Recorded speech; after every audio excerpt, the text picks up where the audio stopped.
صلوات باواز بلند۔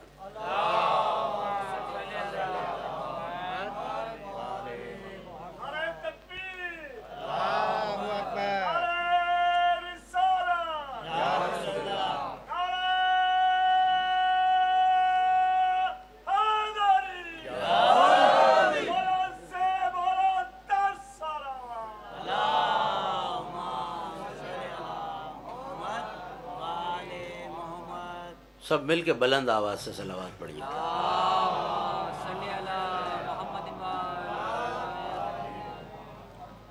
اعوذ باللہ من الشیطان اللعین الرجیم، بسم اللہ الرحمن الرحیم، الحمد لأہلہ والصلوات علی اہلہا، اما بعد فقط قال اللہ سبحانہ وتعالی فی محکم کتابہ المجید وفرقانہ الحمید وقولہ الحق، لو انزلنا هذا القرآن على جبل لرأيته خاشعا متصدعا من خشیۃ اللہ۔ صلوات باواز بلند۔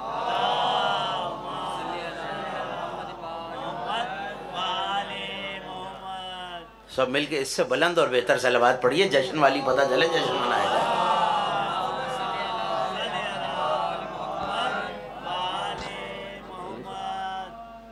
سب سے پہلے میری جانب سے، بانیان جشن کی جانب سے، ان علماء منتظمین کی جانب سے، جو بھی دار میں سخن اس فرش ولا کو بچھانے میں، ذکر کو منعقد کرنے میں شامل رہیں، مولا ان سب کی توفیقات خیر میں اضافہ فرمائیں۔ مجھ سے پہلے میرے بعد جتنے مجھ سے اچھے اور بہتر پڑھنے والے پڑھتے رہیں گے، مولا ان سب کی مدح سرائی کو بھی اپنی بارگاہ میں قبول فرمائیں۔ اور کم از کم ان دنوں میں یہ یاد دلانے کی ضرورت نہیں ہونی چاہیے کہ جشن سنا نہیں جاتا، منایا جاتا ہے۔ ہاں، اور آپ کا اٹھتا ہوا ہاتھ خطیب کی تائید میں نہیں، غدیر کی تائید میں بلند ہوتا ہے۔ ہاتھ اٹھاتے رہیں گے، پتہ چلتا رہے گا میرے ہم سفر ہیں سارے۔ اجازت ہے 2-4 جملے اس بس فہرست میں اپنا نام لکھوانا ہے مجھے، جو آج امام زمان کی بارگاہ میں جائے گی، کہ کن کن لوگوں نے آج مدح علی میں، جشن میں، مدح سرائی میں حصہ لیا۔ مجھ سے بہتر اور اچھے پڑھنے والے قبلہ تشریف فرمائے، مولانا کمیل صاحب قبلہ تشریف فرمائے، مولا ان کی خدمات کو اس بارگاہ میں اپنی قبول فرمائے، اور اس سے بہتر بڑھ کر جشن منعقد کرنا، پڑھنا، سننا ہمیں نصیب فرمائے۔ 2-4 جملے ہیں، جشن منانا، جشن کرنا، جشن پڑھنا، جشن سننا، یہ ساری باتیں ان دنوں میں اس لیے ہیں کہ کعبے میں آنے والی دراڑ کے صدقے میں ہر منکر علی کے کلیجے میں دراڑ ڈالی جا سکتی۔ کس بیداری سے سن رہا ہے آپ؟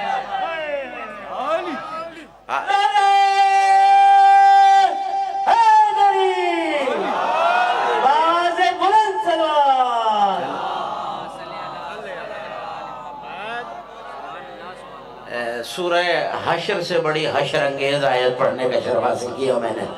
قرآن کا ایک دعویٰ ہے، آیت آپ نے بہت سنی ہوئی ہے، تبرکاً تلاوت کرنے کا شرف حاصل کیا، اور مجھے اس منزل کو بہت تیزی سے طے کرنا ہے جس کی طرف مجھے جانا ہے۔ لو انزلنا هذا القرآن على جبل لرأيته خاشعا متصدعا من خشیۃ اللہ۔ اللہ کہہ رہا ہے اگر ہم، اعجاز قرآنی یہ ہے کہ اگر ہم اس قرآن کو کسی بہت عظیم پہاڑ پر بھی نازل کرتے تو تم دیکھتے کہ اعجاز قرآن یہ ہے کہ پہاڑ اس کے بوجھ سے، اس کی شدت سے، اللہ کی خشیت سے، اللہ کے خوف سے پھٹ رہا ہے، ریزہ ریزہ ہو رہا ہے، خشوع و خضوع سے جھک رہا ہے۔ قرآن کا دعویٰ ہی رہ جاتا اگر 12 رجب کو بنت اسد کعبے کے قریب نہ آتی۔ علی نے آ کے بتایا، صامت نے دعویٰ کیا تھا، ناطق نے کعبے کی دیوار پھاڑ کے بتایا۔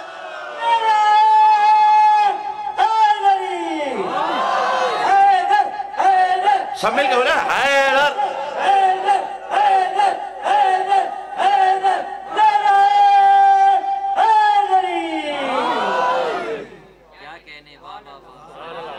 اس کا مطلب ہے کہ 12 رجب کو یہ بات قائم ہو گئی، یہ دلیل مستحکم ہو گئی، یہ بات محکم ہو گئی، یہ فارمولا واضح ہو گیا کہ دعویٰ قرآن کرتا ہے۔ اللہ جانے میں کچھ عرض کر رہا ہوں، دعویٰ قرآن کرتا ہے، دلیل علی دیتا ہے، بلکہ میں لفظ بدل کے کہتا ہوں، اس ذکر کا کمال یہی ہے کہ چہرہ بتا دیتا ہے کہ جملہ پہنچ گیا ہے۔ ابھی علی والوں کے کھلتے ہوئے چہرے بتائیں کہ میرا جملہ پہنچا یا نہیں پہنچا۔ قرآن صامت دعویٰ کرتا ہے، قرآن ناطق اس کی دلیل دیتا ہے۔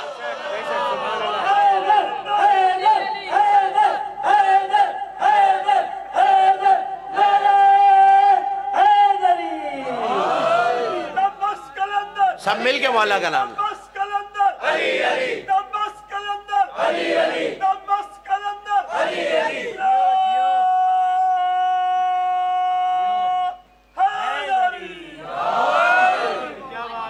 آپ کی کیا بات ہے؟ سلامت رہے، کس بیداری سے سن رہے ہیں آپ؟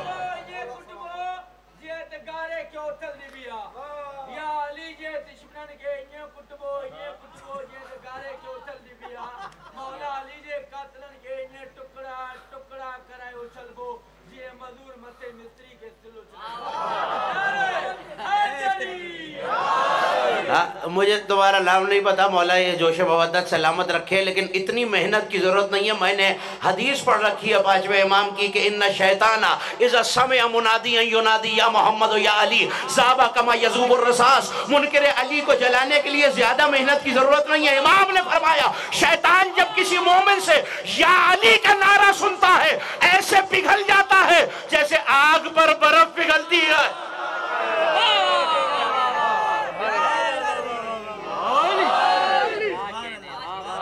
نہیں، ابھی تو میں نے جملہ کہا ہی نہیں۔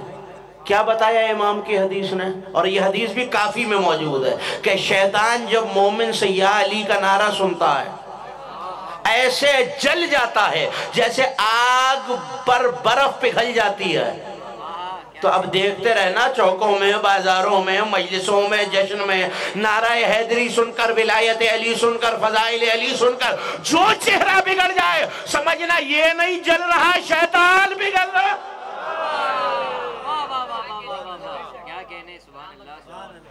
میں نے باقاعدہ اس پہ تحقیق کی، وجہ کیا ہے؟ بعض چہرے مرجھا کیوں جاتے ہیں؟ مثال دوں اگر تھک نہ رہے ہو تو۔ میں نے کورنگی میں ذکر کیا ایسے کسی شہید کا جو پاکستان کا شہید تھا، آپ نے نعرہ لگایا، واہ واہ کی، مسکرائے۔ اب میں پڑھا لکھا جو نہیں ہوں تو میں سرحد کراس کر کے دوسرے ملک میں چلا گیا اور وہاں جا کے اسی شہید کا تذکرہ کیا۔ بس سنا ہے نا، شہادت کا اعلیٰ ترین معیار ہمارے ملک میں نشان حیدر ہے۔ ہاں، حیدر ہی شجاعت کا نشان ہے۔ میں وہاں چلا گیا، میں نے جا کے اسی شہید کا نام لیا۔ میں نے سوچا کورنگی میں مومنین نعرے لگا رہے تھے، ہاتھ اٹھا رہے تھے، واہ واہ کر رہے تھے، میں نے وہیں ذکر کیا، وہ ناراض ہو گئے۔ اور نہیں فرما رہے میرے سننے والے، وہ ناراض ہو گئے۔ میں نے کہا صاحب وہاں نام لیا تھا، لوگ خوش ہو رہے تھے، نعرہ لگا تھا، آپ ناراض کیوں ہو رہے ہیں؟ میں نے پھر نام لیا، بات گرفتاری تک آ گئی۔ میں نے کہا حضور میرا قصور کیا ہے؟ نام ایک ہے، مجھے نہیں پتا گھبرایا ہوا کون ہے اور بیدار کون ہے۔ اثر دو ہے، کوئی جل رہا ہے، کوئی مسکرا رہا ہے۔ پلٹ کے کہنے کے زیدی صاحب آپ کو ممبر پہ کس نے بٹھایا؟ اتنا نہیں جانتے، جس کا نام آپ لے رہے ہیں اس نے ہمارے بڑوں کو مارا ہوا ہے۔ میں اسی دن سمجھ گیا جو فضائل علی سے جڑتا ہے وہی سمجھ جاؤ اس کے باپ دادا بدر و احد میں مارے گئے۔ کیا کہنے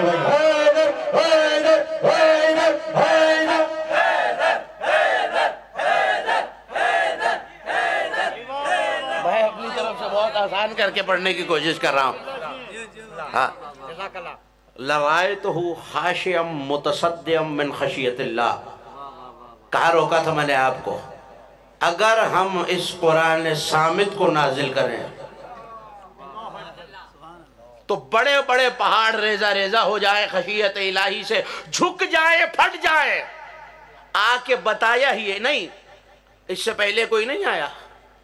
ایک بی بی اللہ کے گھر رہتی تھی، جناب مریم خدا کے گھر میں بیت المقدس میں رہتی تھی، لیکن اللہ نے کہا کہ چلی جاؤ، یہ بیت ولادت نہیں ہے، بیت عبادت ہے۔ کمال ہے ابو طالب کے گھرانے کا، بیٹھی بنت اسد اپنے گھر میں ہے اور اللہ نے پیغام بھیج کے بلوایا ہے کہ کعبے تک آ جاؤ۔ لا لا لا لا، ابھی تو مجھے جملہ کہنا ہے۔ یہ واقعی نعرہ ایسے ہی لگتا ہے یہاں پہ۔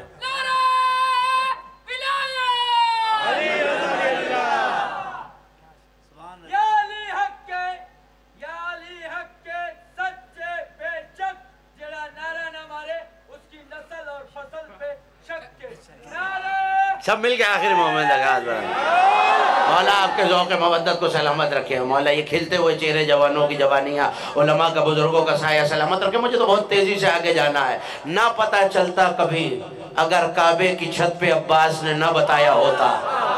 ہاں 8 ذی الحج کا جو خطبہ دیا تھا اب عام اردو کتابوں میں آ چکا ہے. عربی فارسی کتابوں کی ذمہ داری میں 1 درجن کتابوں میں اردو عربی فارسی یہ خطبہ تمہیں مل جائے گا. جا کے دیکھو علی کے علی بیٹے نے کعبے کی چھت پہ کھڑے ہو کے یہ کہا تھا الحمدللہ الذی شرف هذا بقدوم ابیہ من کان بالامس بیت اصبح قبلۃ ایھا الکفرۃ الفجر اتصدون طریق البیت الامام البررہ. پلٹ کے عباس نے کہا حمد ہے اس اللہ کی جس نے کعبے کو حسین کے بابا کے ذریعے عزت بخشی ہے.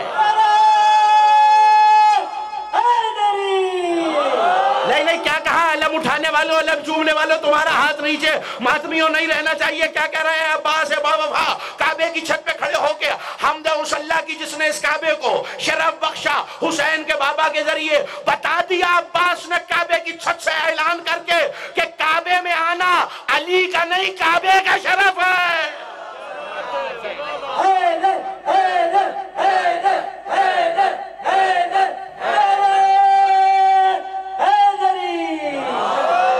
اچھا وہ جملہ نہیں آیا جو میں نے سرکار وفا کو آپ کو سنانا ہے. دلیل ملی ہے 12 رجب کی. خدا کی قسم عباس ہی کا حق تھا کہ فضیلت علی سنائے. کسے روک رہے ہو حسین کو؟ سنو ولولا حکم اللہ الجلیہ واسرارہ العلیہ واختبارہ البریہ لطار البیت قبل من ابش لدیہ. اس سے پہلے اگر اللہ کو اپنی مخلوق کو آزمانا نہ ہوتا عباس بتا رہے ہیں تو اس سے پہلے کہ حسین کعبے تک آئے کعبہ خطبہ تو تمہارا سنا ہوا ہے کعبہ خود حسین کے پاس آ جاتا. آپ نے دیکھا عباس نے فضیلت حسین کی بتائی ہے مگر مسئلہ 12 رجب کا حل کر دیا. بتا دیا غازی نے کہ اگر بنت اسد چل کے صحن کعبہ تک نہ جاتی تو پھر کعبہ ابو طالب کے گھر آ جاتا.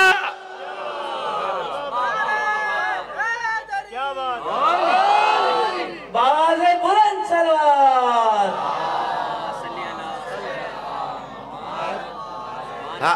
یہاں مادر علی چلی صلوات اللہ وسلام علیہ جیسے ہی کعبے کے قریب آئیں.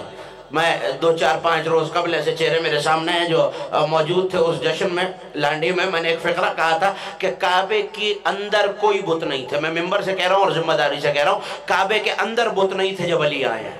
کعبے کی یہ منڈیروں پہ دیواروں کے ساتھ بت رکھے ہوئے تھے. آپ کہیں گے دلیل کیا ہے؟ ہم نے تو سنا ہے کعبے کے اندر بت ہے. تو دلیل وہ دے کے جا رہا ہوں اور بڑی ذمہ داری سے کتابوں کی اور تاریخ کی. کعبے میں بت کیسے ہوتے؟ چابیاں جو ابو طالب کے پاس تھیں. ہاں کوئی بت نہیں تھا اس وقت. کعبے کی منڈیروں پہ چھت پہ بت رکھے ہوئے تھے. جیسے ہی شہزادی چلی کعبے کے قریب آئی سارے کے ساتھ میری طرف دیکھتے رہنا سارے کے سارے بت منہ کے بل ابھی آئی نہیں ہے کعبے میں. کعبے کے قریب آ رہی ہے شہزادی اور بت منہ کے بل گرے. اب جملہ شیخ جعفر نقدی نے نہ لکھا ہوتا تو میں کبھی نہ پڑھتا. پہلے درج عصمت کی طرف دیکھا پھر آسمان کی طرف دیکھا اور شہزادی نے ایک جملہ کہا. اور جملہ اگر علی والوں تک پہنچ گیا تو یقیناً ہر چہرہ گلاب کی طرح کھل اٹھے گا کہ پالنے والے یہ آنے والا کتنا بابرکت ہے کتنا عظیم ہے. اور پھر کہا ہے آنے والے تو کتنا عظیم ہے ابھی تو نے آنے کا ارادہ نہیں کیا غیروں کے خداؤں نے سر جھکا لیے.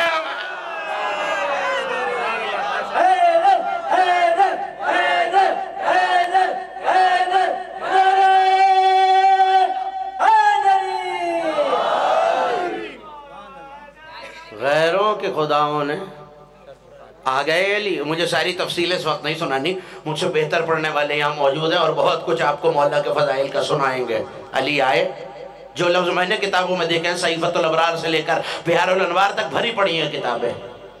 اللہ نے حبیب کو آواز دی جبرائیل کے ذریعے یا رسول اللہ اللہ بعد السلام کہہ رہا ہے اگر قرآن صامت ہوتا تو آیتیں آپ کا تعاقب کرتی.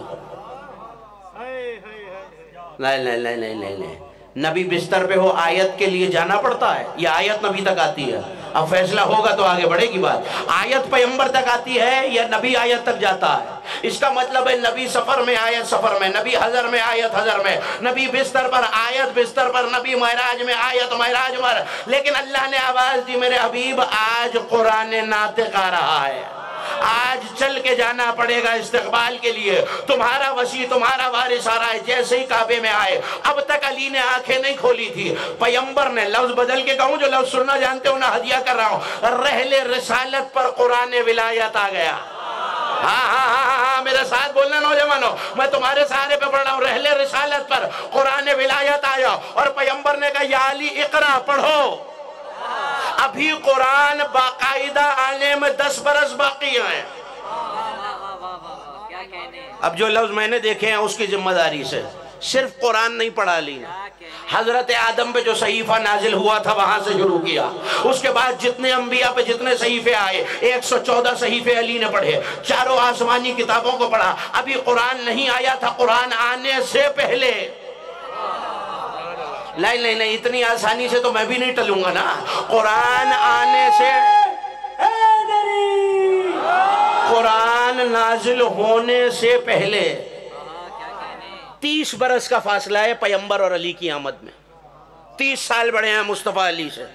لیکن میں نے کتابوں میں یہ لفظ دیکھے ہیں، جس دن سے رسول کا نور زمین پہ آیا تھا اس دن سے آسمان کے ملائکہ اللہ سے پوچھنے لگے تھے، مالک ہم نے عرش پہ ہمیشہ 2 نور دیکھے ہیں، یہ زمین پہ ایک کیوں ہے، یہ زمین پہ ایک کیوں ہے؟ پروردگار جواب دے کے کہتا تھا، اے فرشتو، علامہ ازدی نے یہ جملے لکھے، اے فرشتو 30 برس انتظار کرو، ابھی محبوب کا نور آیا ہے، آدھا حصہ آنا باقی ہے۔ کسی نے پوچھا ہے رسول سے کہ سرکار کے صلبوں میں ایک ساتھ رہتے تھے کہ ایک ہی نور چلا آیا، اللہ نے اسے 2 ٹکڑے کیا، آدھا میرے بابا عبداللہ کی صلب میں گیا، آدھا ابو طالب کی صلب میں گیا، اور جب کعبے کے صحن میں دونوں کی مشرت لگتی تھی، میں اور علی صلبوں میں ایک دوسرے سے باتیں کرتے تھے۔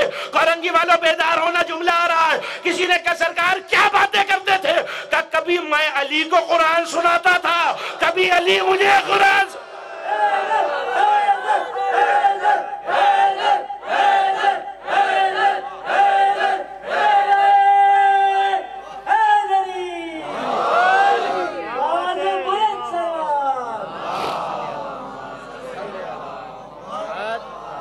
ٹھیک ہے، ہلکی ہلکی سردی ہے مگر اس کی وجہ سے صلوات تو ٹھنڈی نہیں ہونی چاہیے۔ ایک شاندار سی صلوات پڑھیے بآواز بلند آل محمد کی ذات۔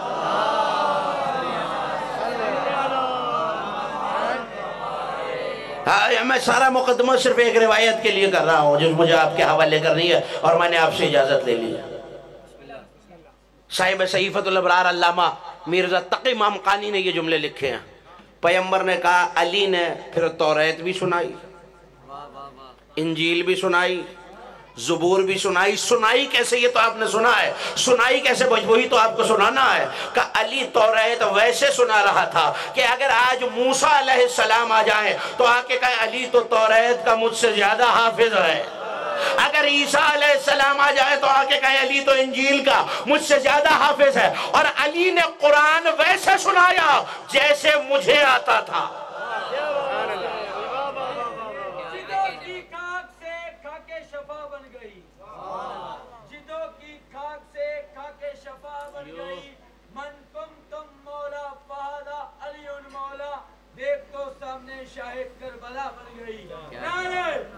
سب مل کے مولا کا نام لیں۔ توجہ لے کے چلیں بنت اسد۔ اب امالی یہ توسی میں بھی یہ لفظ مل جائیں گے آپ کو، جیسے ہی چلی نا تو آسمان سے آواز آئی، بنت اسد اس بچے کا نام میں نے علی رکھا ہے۔ لیکن آپ نے غور ہی نہیں کیا، عرش والے علی نے فرش والے کا نام علی رکھا ہے۔ ابھی بھی زمانے کو نعرہ حیدری کا مقصد سمجھ میں نہیں آیا۔ میں اگر ممبر پر ہوں اور وہاں سے کوئی آواز دے اسد زیدی اور میں بھی اسد زیدی ہوں، مجمع بھی کوئی اسد زیدی ہے، تو ایک آواز پہ میں بھی پلٹوں گا، وہ مجمع والا بھی پلٹے گا۔ بس علی کے نام کے نعرے کا کمال ہی یہی ہے، ایک عرش والا علی ہے، ایک فرش والا علی ہے۔ مومن نعرہ ایک لگاتا ہے، عرش والا علی بھی دیکھتا ہے، فرش والا علی بھی دیکھتا ہے۔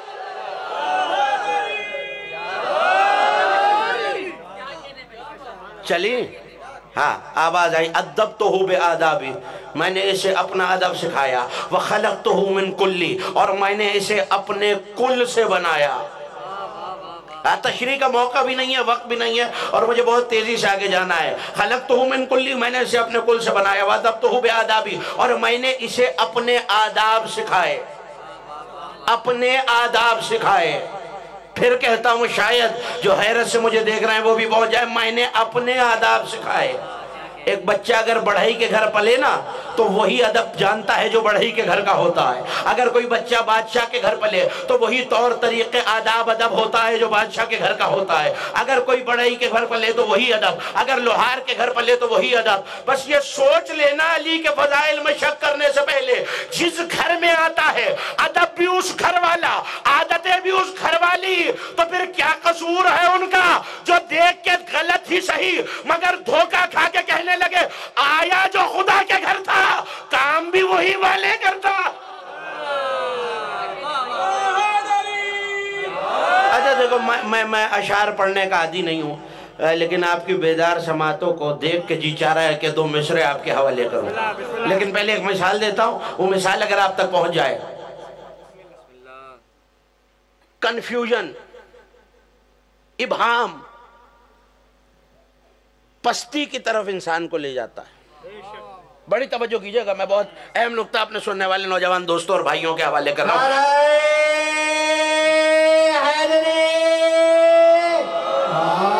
آپ نے نعرہ نبت توجہ کیجئے گا, میں بہت جلدی آپ کی تصورات سے پہلے مجھے ممبر چھوڑ دینا ہے, توجہ کیجئے گا.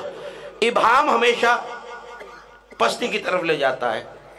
آپ نے ممبر پہ مجھے دیکھ کے سوچا اسد زیدی عالم ہے یا جاہل, بہادر ہے یا بزدل, سخی ہے یا بخیل. صرف ذات علی ابن ابی طالب ہے. ہوا کے چھونکے کی طرح بات کہہ کے گزر جاؤں گا. ہمیشہ ابہام, ہمیشہ کنفیوژن. عالم ہے یا جاہل, بہادر ہے یا بزدل, سخی ہے یا بخیل. لیکن علی کی ذات میں یہ کمال ہے, اگر شک بھی گزرا تو یہ گزرا بندہ ہے یا.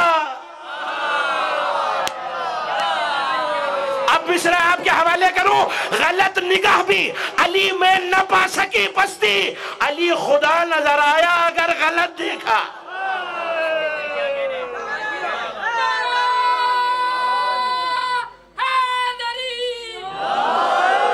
میں نے بہت جلدی آپ کی زحمتوں کو تمام کر دیا. لے کے چلی, قرآن نعت قرآن کی تلاوت کر چکا, جھولے میں لا کے لٹایا. اب جنہوں نے نومولود دیکھے ہیں یہ بزرگ گواہی دیں گے, اقتماعات میں کپڑے میں باندھا جاتا ہے. جو لفظ آپ نے سن رکھے ہیں یقیناً سن رکھے ہیں اور صحیح سن رکھے ہیں, مگر میں اس کا ذمہ دار ہوں جو میں نے صلوات بھیجی ہے محمد و آل محمد.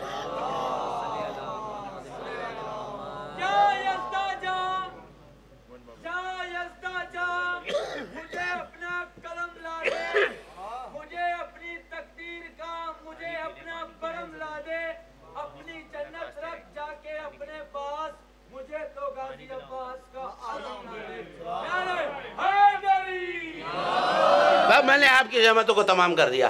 آخری بات سنیے اور مجھے اجازت دیجئے. کپڑے میں لپیٹا, کون ہے؟ قوت اللہ, ید اللہ, عظمت الہی, حیبت الہی. ایک انگڑائی لی علی نے,